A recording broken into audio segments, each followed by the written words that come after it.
ಹೊಸದಾಗಿ ಬಂದಿದ್ದೀನಿ. ಸೊ ನಿಮ್ಮ ಹಳೆ ಕಥೆಗಳೆಲ್ಲ ಸ್ವಲ್ಪ ಸ್ಟಡಿ ಮಾಡಿದ್ದೀವಿ ನಾವೆಲ್ಲ. ಸೊ ಇನ್ನು ಕೇಳಿಸ್ತಾ ಇದೆ ಎಲ್ರಿಗೂ? ಕೇಳಿಸ್ತಾ ಇದ್ದೇನಪ್ಪ? ಓಕೆ, ಕಾಮಿಡಿ ಮಾಡ್ತಲ್ಲ ನೋಡ್ಬೇಕು ನಾನು ಎಲ್ಲರೂ ಇಲ್ಲಿ ತಲೆ ತಗ್ಸ್ಬೇಡಿ ಈಗ. ಓಕೆ, ಇಷ್ಟೊತ್ತು ನಿಮ್ದೆಲ್ಲ ಪರಿಚಯ ಮಾಡ್ಕೊಂಡಿದ್ದೀವಿ ಮತ್ತು ನಿಮ್ಮ RS ಬುಕ್ಕಲ್ಲೆಲ್ಲ ಇರೋದೆಲ್ಲ ಸ್ವಲ್ಪ ತಿಳ್ಕೊಂಡಿದ್ದೀನಿ ನಾನು. ಹಿಂದೆ ಏನಿದೆ ನನಗೆ ಗೊತ್ತಿಲ್ಲ ಅದೆಲ್ಲ.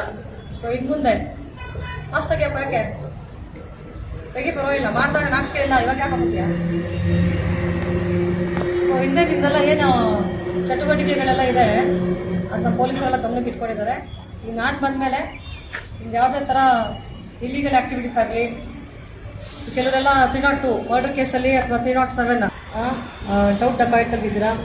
ಸೊ ಈ ಕೆಲವು ಕೇಸಸ್ಸಲ್ಲೆಲ್ಲ ಗಮನದಲ್ಲಿದೆ. ಮುಂದೆ ಒಳ್ಳೆ ಜೀವನ ನಡೆಸಿ. ಆಲ್ರೆಡಿ ಕೇಸಸ್ಸಲ್ಲಿರೋರೆಲ್ಲ ಏನೇನು ಪೆಂಡಿಂಗ್ ಟ್ರಯಲ್ಸ್ ಇದೆ ಅದು ನಮ್ಮ ವ್ಯಾಪ್ತಿ ಇರೋಲ್ಲ.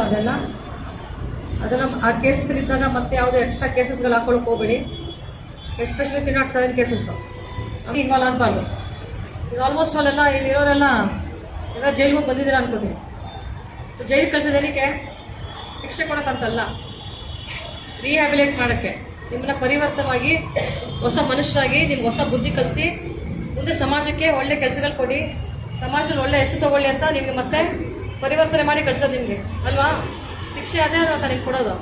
ಸೊ ನಿಮಗೆ ಫ್ಯಾಮಿಲಿ ವ್ಯಾಲ್ಯೂಸ್ ಗೊತ್ತಾಗಲಿ, ನಿಮ್ಮ ಲೈಫ್ ವ್ಯಾಲ್ಯೂ ಏನಿದೆ, ಅಥವಾ ನಿಮ್ಮ ಫ್ರೆಂಡ್ಸ್ ಜೊತೆ ಕಳಿಬೇಕಾಗಿತ್ತು ಅಥವಾ ಓದಿದ ಕಡೆ ಗಮನ ಕೊಡಬೇಕಾಗಿತ್ತು, ಇದು ಯಾವುದು ಕೊಡ್ದೇನೆ ನೀವೊಂದು 4 ಗೋಡೆ ಮಧ್ಯೆ ನಿಮ್ಗೆ ಯಾಕೆ ಇಟ್ಟಿರ್ತಾರೆ ಅಂತಂದರೆ ಆ ಮೌಲ್ಯಗಳು ಗೊತ್ತಾಗಲಿ ಅಂತ ನಿಮಗೆ.